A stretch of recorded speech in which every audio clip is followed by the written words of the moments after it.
Hello, I'm John Rosenau. I'm a volunteer docent here at the Chinese American Museum of Chicago at 238 West 23rd Street in the heart of Chicago's old Chinatown, right across the street from St. Teresa's School and just off Wentworth Avenue. I'm standing in the foyer of the lobby of the CAMOC building, which was built in 1896, which was generously donated to us by Raymond Lee in 2005 to house the Chinese American Museum of Chicago. The Chinese American Museum of Chicago is run by the Chinatown Museum Foundation, which was founded by a bunch of interested Chinese Americans in 2002, incorporated as a 501c3 corporation, with the idea of preserving and promoting the history of Chinese Americans in Chicago and the Midwest. It's the only Chinese American museum in the American Midwest. Here at the foyer on the first floor, we have our admissions desk and our museum shop, where we have a number of artifacts related to Chinese American culture and books by various people who have come to give talks on our monthly talks that we have here at the Chinese American Museum. The museum has 4 floors. Here on the first floor, we try and change the exhibits at least once a year. Right at the moment, we're having an exhibit called Attic Treasures 2, which is an exhibit of many of the items that people from the surrounding Chinese community have given us from their attics and basements, which reveal interesting parts of the Chinese American community here in Chicago. Hello there. Now we're on the second floor of the Chinese American Museum, where we have our semi-permanent exhibit from the Great Wall to the Great Lakes. The first thing we like to show people, in our little theater that we built here, a film called My Chinatown, Stories from Within, where our neighbors in Chinatown and got them to tell us about their own stories and their family stories about coming to the United States, coming to Chinatown, and growing up in Chinatown. We also have various artifacts that different organizations in Chinatown have lent to us. At the moment, we have here some furniture very kindly lent to us by the Lee Family Association.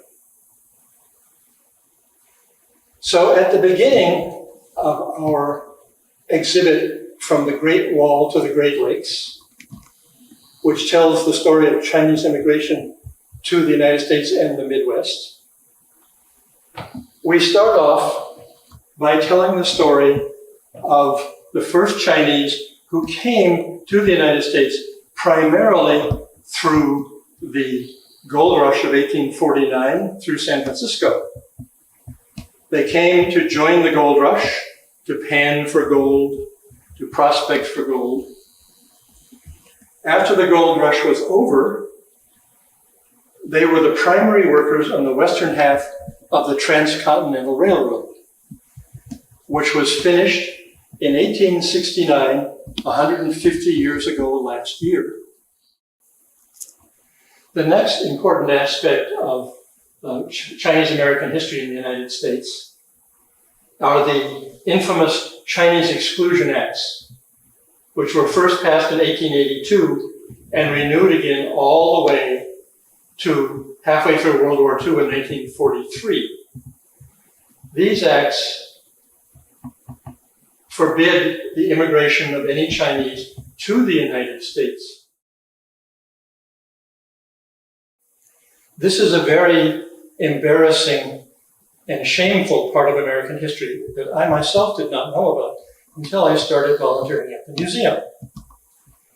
And the American government did not get around to apologizing for until very recently.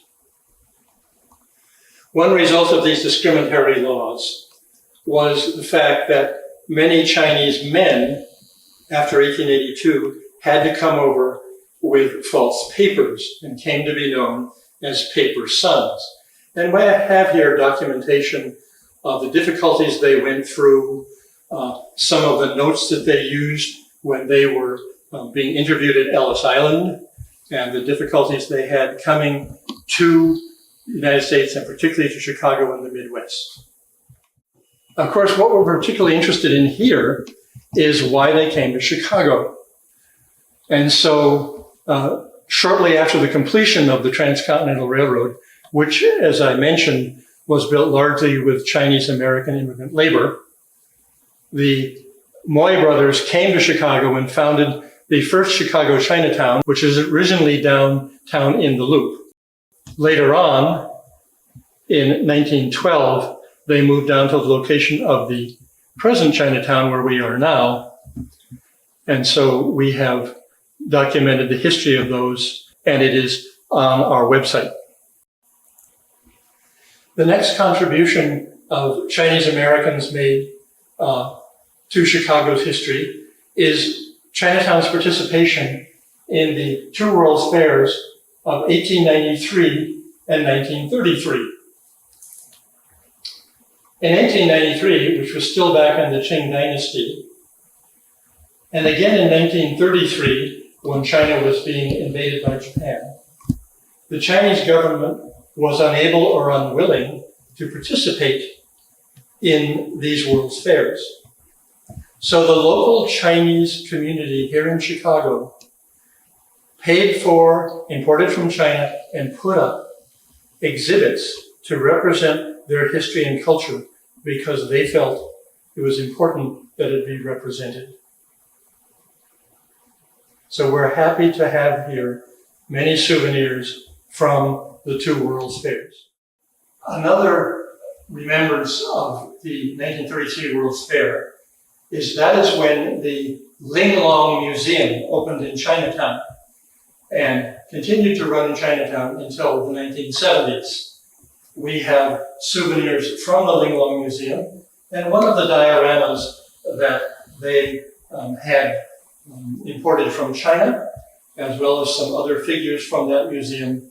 And we even have the Buddha's crown from the big Buddha that was at the back of the museum. Of course, one of the greatest contributions that Chinese Americans have made to American culture is Chinese food and the Chinese restaurant. And we have here souvenirs and menus from many of the famous Chicago restaurants back as far as the 1890s and the 1920s. Some in Chinatown and some outside of Chinatown. In addition, of course, all of these supplies came from through San Francisco and on the Transcontinental Road to Chicago to supply these restaurants and other stores. Many Chinese came to these Chinese stores in Chicago's Chinatown to buy Chinese goods, Chinese patent medicine, to pick up their mail, and also to get traditional Chinese herbal remedies, which were made freshly with them from ingredients imported from China, as well as delicacies which they could not get otherwise, for example, 1,000-year-old eggs. Another thing that Chinese Americans used to be famous for, of course, are Chinese hand laundries. And so we have here a small laundry exhibit. All of these artifacts came from the attics and basements of people here in Chinatown, showing how they used to wash these, particularly shirts, and iron them with heavy metal irons, working long hours in a hot laundry. Here's a photograph from Grace Chun's family, showing her grandfather and her father and uncle as little boys in their Chinese hand laundry here in Chicago. Of course, many Chinese Americans have served in the American Armed Forces from World War I, World War II, Korea, Vietnam, and all the way through the present activities in the Middle East. So we have a list here of all the Chinese American veterans in the Chicagoland area that we could find, and souvenirs which they kindly lent us of their service in the American Armed Forces. Another thing we did was to give various families in the Chicagoland area an opportunity to document their own personal family history in coming to the United States, sharing some of their family photographs and a brief summary of their coming to the United States. We call this section Passages. And the different generations that have grown up, the immigrant families, their children, their grandchildren, their great-grandchildren. And down at the end, we have a set of Chinese adoption papers. And speaking of adoption, a recent part of the story of Chinese immigration to the United States involves the adoption of Chinese girl babies from the Chinese government. Because of China's one-child policy and the preference for having boy children, there were in the 1980s and 90s a lot of Chinese girl babies available for adoption, and many of them were adopted to the United States, and particularly to Chicago and the Midwest. And so we have a documentation of some of the clothes they were wearing, their families going to the orphanages in China to meet them, this very interesting story, which results in a lot of Chinese girls now in their teens or 20s who are Chinese by birth, but of course don't know a lot about Chinese American culture.